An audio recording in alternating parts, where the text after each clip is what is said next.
اس لیے میں واپس شہر جا رہا ہوں۔ میں نے اسے روکنے کی کوشش کی لیکن اس نے میری ایک نہ سنی اور ٹیکسی منگوا کے اسی وقت شہر کے لیے روانہ ہو گیا۔ مہران کے جانے کے بعد گھر میں ایک عجیب سا سناٹا چھا گیا جو مجھے اندر ہی اندر ڈرانے لگا تھا، کیونکہ مہران اس سے پہلے کبھی اس طرح ناراض ہو کے نہیں گیا تھا۔ ایک ہفتہ گزر گیا لیکن مہران کا کوئی فون نہیں آیا، اور جب میں نے خود اسے فون کیا تو اس نے بہت رسمی بات کی اور کام کا بہانہ بنا کے فون کاٹ دیا۔ اس بات کو ایک مہینہ گزر گیا اور مہران نے گھر آنے کا نام تک نہیں لیا، یہاں تک کہ جب میں نے اس سے کہا کہ تمہاری پھوپھی کا بیٹا آیا ہے، تم گھر آ جاؤ، تو اسے صاف منع کر دیا کہ میرے پاس وقت نہیں ہے۔ میں مہران کی اس بے رخی سے اندر ہی اندر ٹوٹنے لگی تھی، کیونکہ وہ میرا اکلوتا بیٹا تھا اور میں اس کی اس خاموش بغاوت کو برداشت نہیں کر پا رہی تھی۔ نمرہ بھی روز میرے پاس آتی اور مہران کے رویے پہ پریشان ہوتی تھی، کیونکہ مہران نے نمرہ کا فون اٹھانا بھی بند کر دیا تھا اور وہ سمجھ رہا تھا کہ نمرہ ہی اس شادی کے راستے میں سب سے بڑی رکاوٹ ہے۔ 2 مہینے گزرنے کے بعد میں نے مہران کو دوبارہ فون کیا اور روتے ہوئے کہا کہ مہران، کیا تم اپنی ماں کو اس طرح تڑپاتے رہو گے؟ کیا تم ایک لڑکی کی خاطر اپنی ماں اور بہن کو بھول گئے ہو؟ تو مہران نے بہت سنجیدگی سے کہا کہ امی، میں آپ کو نہیں بھولا، لیکن میں پلوشہ کے بغیر کسی اور لڑکی سے شادی کرنے کا سوچ بھی نہیں سکتا۔ اگر آپ کو پلوشہ قبول نہیں تو میں بھی اب کبھی اس گھر واپس نہیں آؤں گا اور نہ ہی کبھی شادی کروں گا۔ میں اپنی پوری زندگی اسی طرح اکیلے گزار دوں گا۔ مہران کا یہ حتمی فیصلہ سن کے میرے پیروں تلے سے زمین نکل گئی، کیونکہ میں کسی بھی قیمت پہ اپنے بیٹے کو خود سے دور نہیں کرنا چاہتی تھی،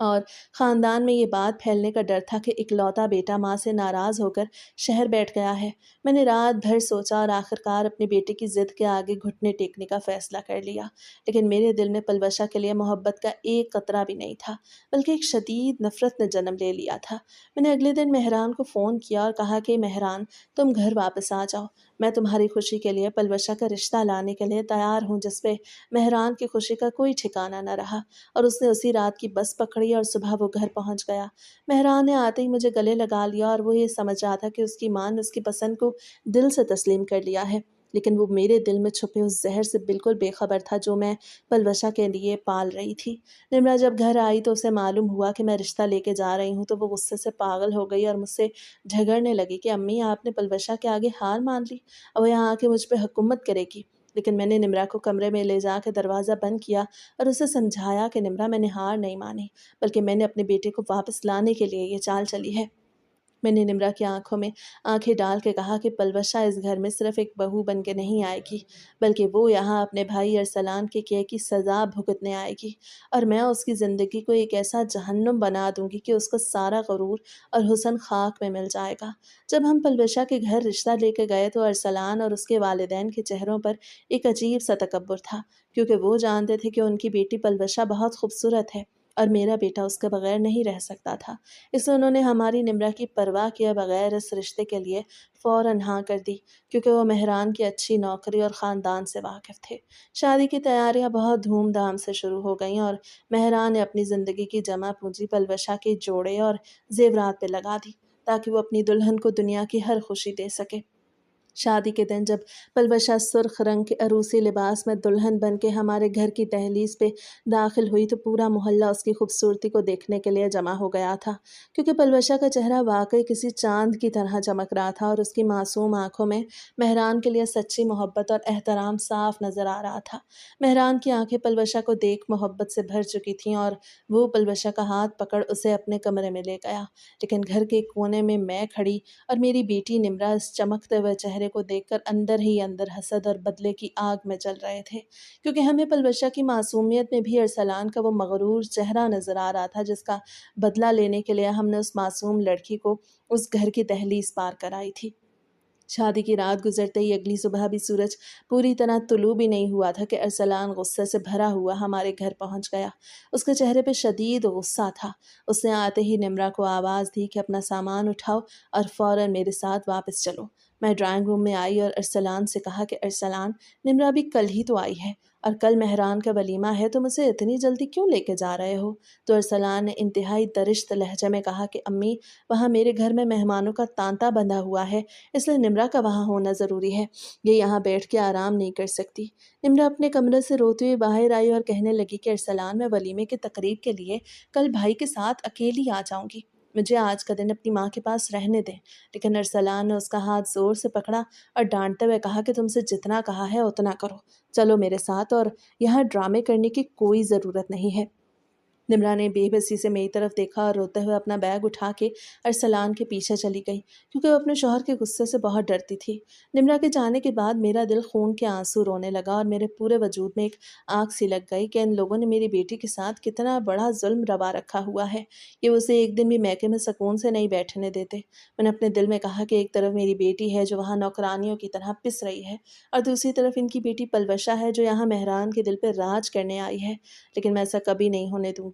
میں اسی غم اور انتقام کی آگ میں جلتی ہوئی سیدھی پلوشا کے کمرے کی طرف بڑھی تاکہ اس کے اوقات اسے یاد دلا سکوں۔ مہران اس وقت غسل خانے میں تھا اور پلوشا بیڈ پہ بیٹھی اپنے بال سیدھے کر رہی تھی جب میں نے بغیر دستک دیے کمرے کا دروازہ کھولا اور اندر داخل ہو گئی۔ پلوشا نے مجھے دیکھ کے جلدی سے اپنا دوپٹہ درست کیا اور مسکرا کے سلام کرنے کے لیے آگے بڑھی، لیکن میں نے اسے پیچھے ہٹاتے ہوئے سرد لہجے میں کہا کہ پلوشا، یہ ڈرامہ میرے سامنے کرنے کی ضرورت نہیں ہے،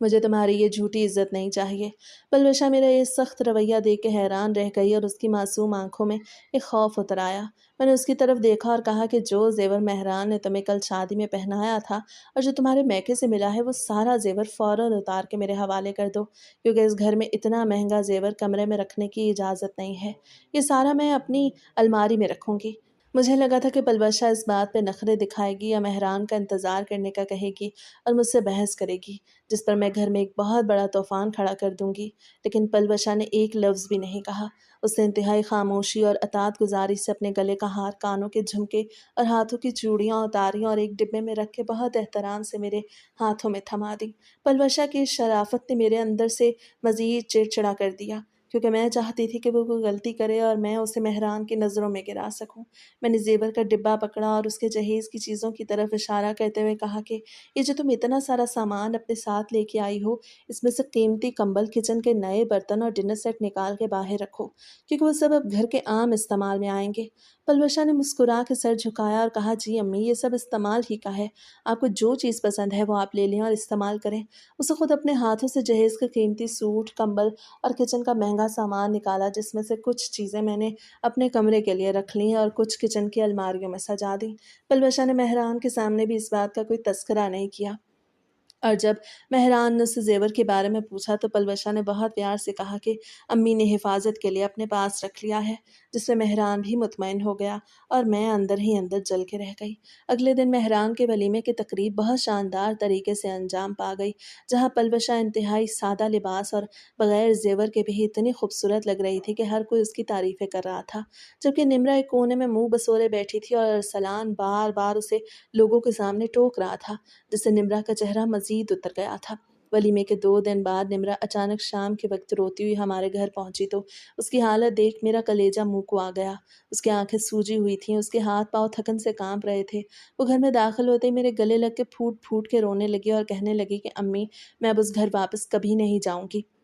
ارسلان اور اس کی ماں نے میرے ساتھ بہت برا سلوک کیا ہے۔ نمرا نے روتے ہوئے بتایا کہ ولیمے والے دن سے لے کے اب تک اس سے سسرال کے تمام مہمانوں کا کھانا بنوایا گیا، اور جب تھکن کی وجہ سے اس سے ایک برتن ٹوٹ گیا تو ارسلان نے سب کے سامنے اس پہ چیختے چلاتے ہوئے کہا کہ تم بدصورت ہونے کے ساتھ ساتھ بدتمیز بھی ہو اور تمہیں کام کرنے کا کوئی سلیقہ نہیں۔ نمرا کی یہ باتیں سن کے میرے اندر غصے کا ایک ایسا آتش فشاں پھٹا جس نے میرے سوچنے سمجھنے کی صلاحیت کو بالکل ختم کر دیا، اور میں نے پلوشا کی طرف دیکھا جو کچن سے نمرا کے لیے پانی کا گلاس لے کے آ رہی تھی۔ پلوشا نے نمرا کے پاس بیٹھ کے اس کا ہاتھ پکڑنا چاہا، لیکن نمرا نے اس کا ہاتھ جھٹک دیا اور غصے سے چیخ کے کہا کہ تمہارا بھائی وہاں مجھ پہ ظلم کرتا ہے اور تم یہاں میرے بھائی کے پیسوں پہ عیش کر رہی ہو، مجھے تمہاری کوئی ہمدردی نہیں چاہیے۔ نمرا پلوشا کا ہاتھ جھٹک سیدھی میرے کمرے کی طرف بھاگی اور میں بھی پلوشا کو وہیں چھوڑ اس کے پیچھے کمرے میں آ گئی اور دروازہ اندر سے بند کر دیا۔ نمرا بیڈ پہ بیٹھ کے بری طرح رو رہی تھی، اس کا پورا وجود غصے اور حسد سے کانپ رہا تھا۔ اسے میرا ہاتھ مضبوطی سے پکڑا اور میری آنکھوں میں آنکھیں ڈال کے کہنے لگی کہ امی، آپ کو مجھ سے وعدہ کرنا ہوگا کہ آپ اس پلوشا کو اس گھر میں کبھی سکون سے نہیں رہنے دیں گی۔ نمرا نے روتے ہوئے کہا، جیسے میں اپنے سسرال میں ارسلان کے طعنے سن کے تڑپتی ہوں اور خون کے آنسو روتی ہوں، ویسے ہی یہ پلوشہ بھی یہاں ایک ایک پل کو ترسے گی اور آپ اس کی زندگی کو ایسا جہنم بنائیں گی کہ اس کا سارا حسن اور غرور خاک میں مل جائے گا۔ میں نے اپنی بیٹی کے چہرے پہ لکھی بے بسی دیکھی تو میرا دل بھی پتھر کا ہو گیا، اور میں نے اس کے سر پہ ہاتھ رکھ کے کہا کہ نمرا، میں تم سے وعدہ کرتی ہوں کہ جب تک پلوشہ اس گھر میں ہے وہ کبھی سکھ کا سانس نہیں لے سکے گی، اور میں اس کا وہ حال کروں گی کہ ارسلان خود یہاں آ کر میرے پیروں میں گرے گا۔ ہم دونوں نے کمرے میں بیٹھ کے پلوشہ کی زندگی عذاب بنانے کا پورا خاکہ تیار کر لیا، اور اس کا آغاز اگلے ہی دن سے ہو گیا جب مہران کی چھٹیاں ختم ہو گئیں اور اسے اپنی نوکری کے سلسلے میں دوسرے شہر واپس جانا تھا۔ مہران پلوشہ سے دور نہیں جانا چاہتا تھا، لیکن نوکری کی مجبوری تھی اور اس کا اصول تھا کہ وہ 2 مہینے میں صرف ایک بار ہی گھر آ سکتا تھا۔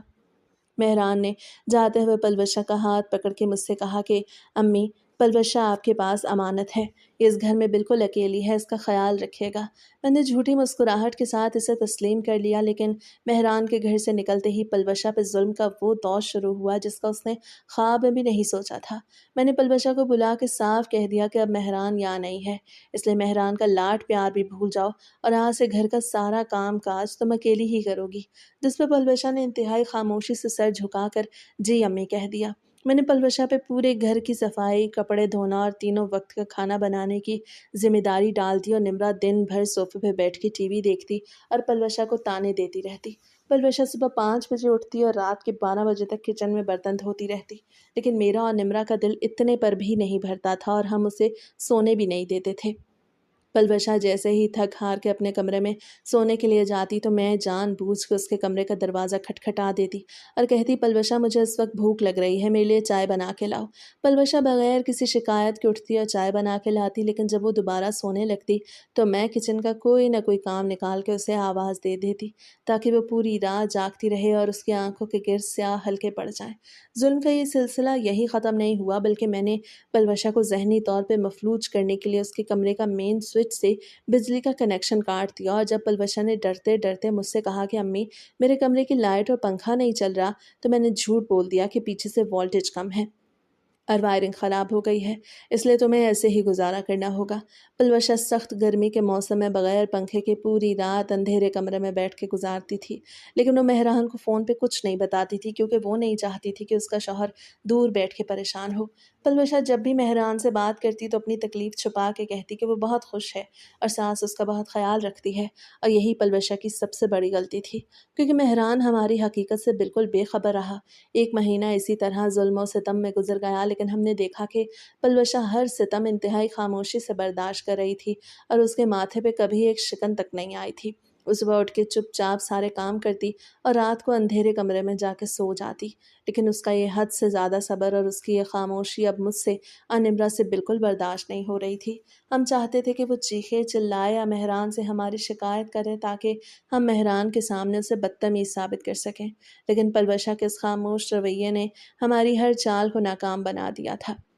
جس سے نمرا کا غصہ اور زیادہ بڑھتا جا رہا تھا۔ نمرا جب بھی پلوشہ کو کچن میں ہنستے مسکراتے کام کرتے دیکھتی تو اس کے تن بدن میں آگ لگ جاتی، اور وہ روز مجھ سے کہتی کہ اماں، یہ لڑکی تو مٹی کی بنی ہوئی ہے، اس پہ ہمارے کسی ظلم کا کوئی اثر نہیں ہو رہا، اور یہ تو اب بھی مہران بھائی کے سامنے اتنی ہی پیاری بنتی ہے جتنی شادی کے پہلے دن تھی۔ ایک دن دوپہر کے وقت پلوشہ کچن میں کھڑی بھاری پتیلے دھو رہی تھی اور سخت گرمی کی وجہ سے اس کا پورا چہرہ پسینے سے شرابور تھا جب اسے اچانک زور کا چکر آیا اور اس کے ہاتھ سے برتن چھوٹ کے زمین پہ گر گیا۔ پلوشہ نے جلدی سے دیوار کا سہارا لیا اور اپنی آنکھیں بند کر کے وہیں کچن کے فرش پہ بیٹھ گئی تاکہ اپنے آپ کو سنبھال سکے۔ نمرا مجھ سے ملنے کے لیے گھر آئی ہوئی تھی، وہ ڈرائنگ روم کے صوفے پہ بیٹھی یہ سب بہت غور سے دیکھ رہی تھی، اور اس کے چہرے پر پلوشہ کی یہ حالت دیکھ کے کوئی ہمدردی نہیں جاگی بلکہ ایک گہری تشویش اور خوف کی لکیریں ابھر آئیں۔ پلوشہ نے جب چند منٹ بعد اپنے آپ کو سنبھالا اور دھیمے قدموں سے اپنے کمرے کی طرف گئی تو نمرا نے میرا ہاتھ مضبوطی سے پکڑا اور اپنی بڑی بڑی آنکھوں سے میری طرف دیکھتے ہوئے کہنے لگی کہ اماں،